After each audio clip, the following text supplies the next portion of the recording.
వాళ్ళు ఇష్టం వచ్చినట్లు సోషల్ మీడియాలో వీడియో వాళ్ళు ఎవరికల్లా రియాక్ట్ అయ్యారు. అది ఇంకా బాధగా ఉంటుంది.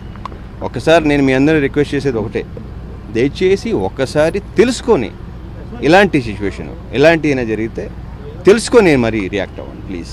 ఎవరు ఇష్టం వచ్చిన వాళ్ళు మాట్లాడేసి, ఎవరు ఇష్టం వచ్చిన వాళ్ళు పోస్టింగ్ పెట్టేసి, ఎవరు ఇష్టం వచ్చిన హిట్లు రావడానికి ఆ యూట్యూబ్లో ఎవరికి ఇష్టం వచ్చిన వాళ్ళు పెట్టేసి రాంగ్, అది తప్పది. వాళ్ళు ఎంత బాధపడతారు. ఇంక ఇప్పుడు ఒక రాలేకపోయామంటే ఎందుకు రాలేకపోయామని రీజన్ ఆల్రెడీ చెప్పాను.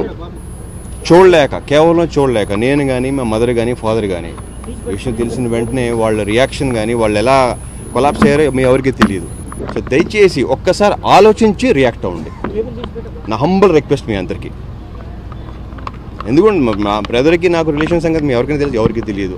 పైగా 2 సార్లు చెప్పడం జరిగింది. మేము ఎలా ఉంటామో, మేము బ్రదర్స్ ఎలా ఉంటామో, మేము అందరూ ఎలా ఉంటామో, ఫ్యామిలీ మెంబర్స్ ఎలా ఉంటామో అందరికీ తెలిసిన విషయం ఇది.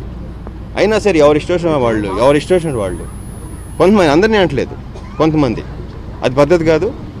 ప్లీజ్ ఇక్కడి నుంచి అలా చేయకండి దయచేసి. Again it's my humble request. నేను మా అమ్మ పర్స్ నుంచి తీసుకోండి, ఎందుకంటే మా నాన్న ప్రతి రూపాయలు లెక్కెట్టుకుంటాడు, అందుకే ఆయన జేబులో చేయబెట్టాను కాదు, ఓన్లీ మా అమ్మ పర్స్ నుంచి డబ్బులు తీసేవాడు. నాన్న లెక్క పెడితే తేడా వచ్చేది అక్కడ.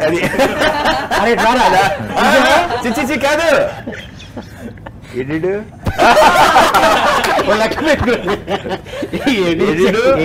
సమస్య ఈడే, ఇంకెవరు లేడు.